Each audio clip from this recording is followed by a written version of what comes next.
Loyalam E-PAO tabiriba khudingmapu Hidrom Susmitana ayuki pau pizari. Yambem Laba amasung Dhanabir Courtna bell Pikhre.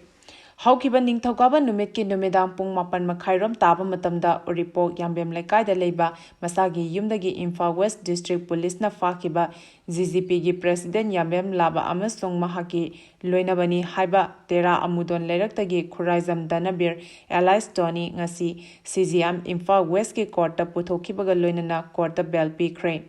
Police ki maikaidagi makhoi ani bunumit tara mangani judicial custody remand pibinaba court ta haiki adobu court na bell pikibani Yambem Laba amasung Khuraizam Dhanabir Tony lema pokpa numitta duty magistrate ta puthokibaga loinana numit nini police custody da remand laukibani hari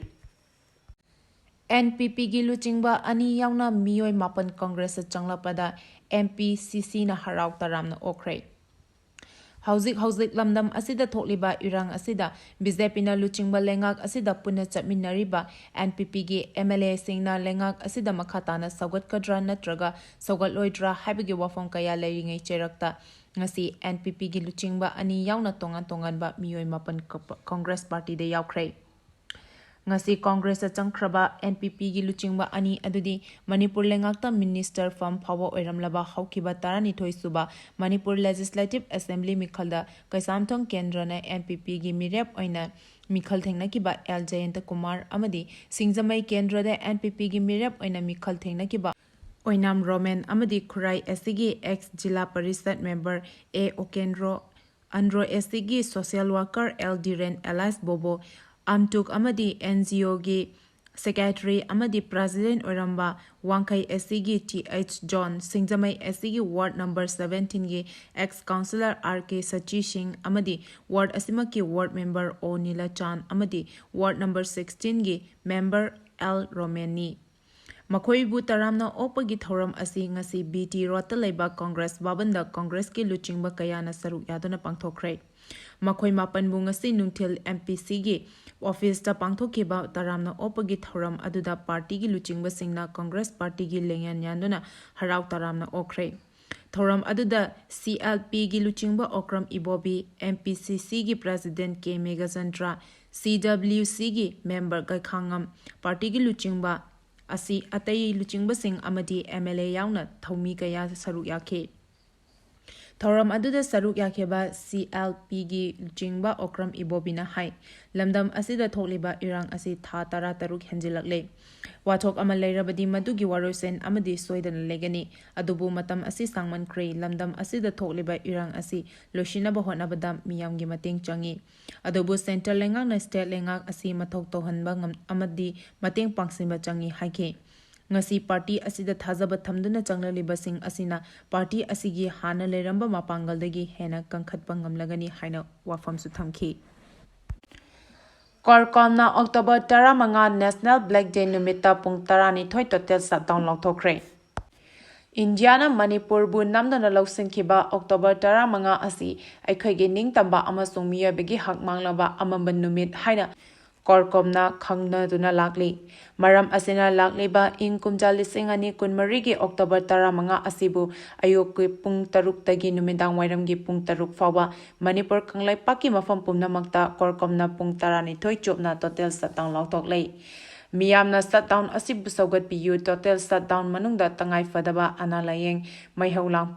E-PAO amasung lining laishon ngamari leinaba sing thabak singdi komthokani haina aina thingkraba Manipur gi lalhalo kharagi apunba loop ama oiriba Corcom gi media coordinator thaupuriba M Sakhena khuyek piduna press ta thorok pacherola mana hari Paugi marak thatna loyalam E-PAO tabiriba khudimakna channel asibu nungsibiduna like amadi subscribe tawbiduna subscriber masing hengat hanbada adomsu mateng pangbiyu Aikhoina ngasi fawa lingjal manadribasi aikhoigi oiba vision ama laitabadagini haina MP lesemba sana jawuna fongdorakle Aikhoina ngasi fawa lingjal manadribasi aikhoigi oiba vision ama laitabadagini vision laitabana mana apamba tawbadagi punsinba waribani haina Rajya Sabha gi MP lesemba sana jawuna ningamdaba fongdokre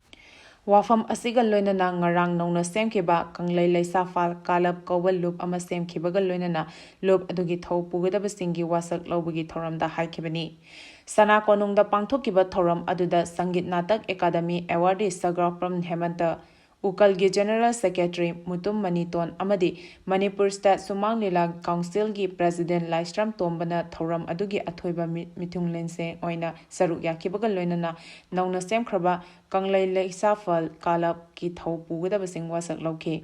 wasak lokhraba sing adudi President Sanamangang Vice President Saugrapam Sayarani Amadi General Secretary oina Salam Iyelaima Chanu yauna tongan ba thomi nipan wasak lokhe Thoram aduga mari leinana MP ning tholai sembana hai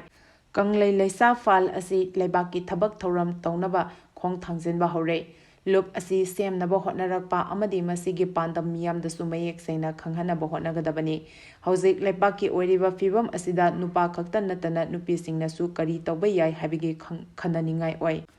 matam amadadi pakhang fal leisa fal animakna school college da tamduna khunai amada chanagadaba laisu lekai da tapi tambirami maduna fazaba chatnabi asi leingai matamdadi khunai chatna kanglon ngakna chatnarami haiba wafam sing thamki Lamdam sigi lambi thong semnabagi lupa crore chamarigi sanction purakhiba MLA sapam kunjake sorbu CM na thagatpa phongdokhre Manipur gi lambi thongi phibam ningthina semganabagi damakta Road Transport and Highway Union Minister Nitin Gadkari da taknaduna lupa crore chamarigi sanction order purakpangam khiba pachoi kendra gi MLA sapam kunjake sor kebamu Manipur gi Chief Minister and Biren na thagatpa phongdokhre MLA Kunjakesona Thagat Pafongdokiba Asi Manipur Building and Construction Workers Welfare Board under Department of Skills, Labor, Employment and Entrepreneurship, Government of Manipur Nasinduna Training Sector under 2-night shelter of BOC worker gi thoramda ngarang ITI complex takyal pata pangthokiba thoranga mari leinana CM na phongdokibani MLA Kunjakesona Union Minister Nitin Gadkari da taknaduna Manipur gi lambi thong asi Koilaski Mahuta Concrete Road Saad Haiduna Ningthina Sem Sanaba Thabok Paikhat Piyu Haidana taknabadagi lupa crore chabri gi senfam asi sanction tawrakibani hainasu CM na phongdokhe Ngarangi thoram aduda CM na Chief Guest Social Welfare Skills Labor Employment and Entrepreneurship Amadi Fishery gi Minister Haikam Dingona President oina saruk yakhi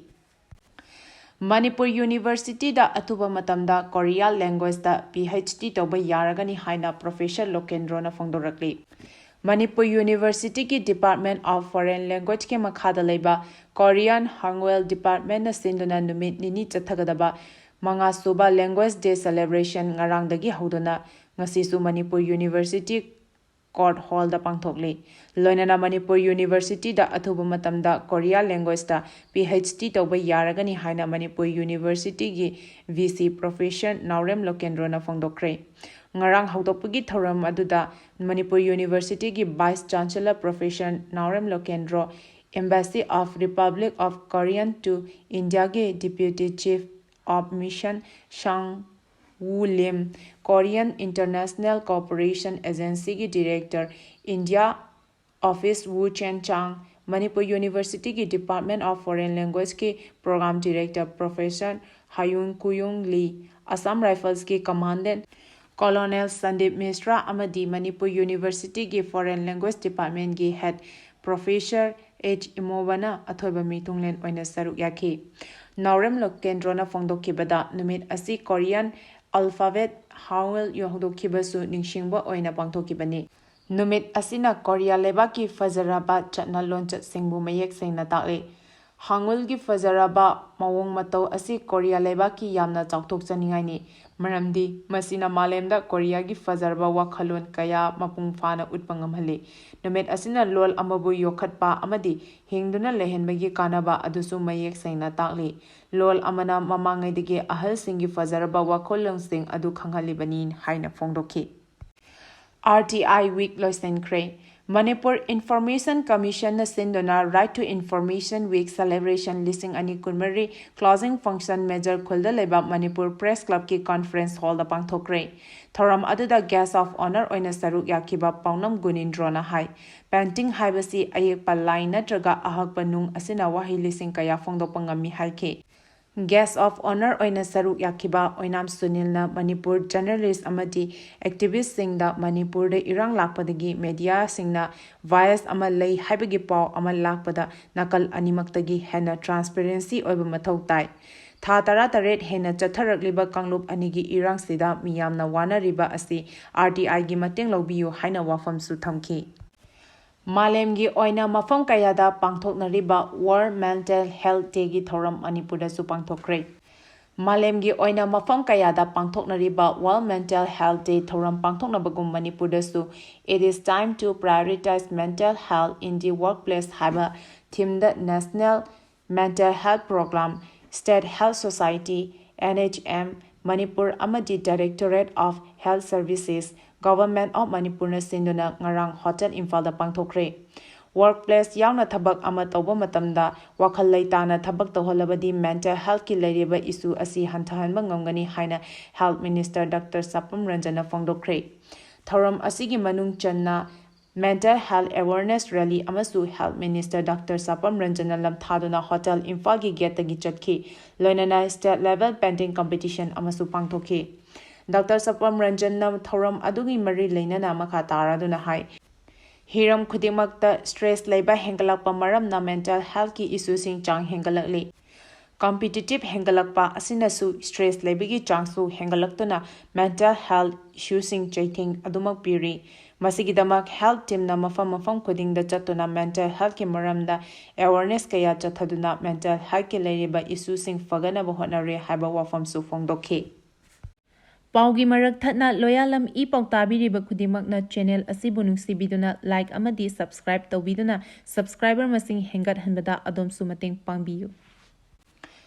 Aroibada marueba pau amuka hana pizari. Yambem Laba amasung Dhanabir Courtna bel Pikhre.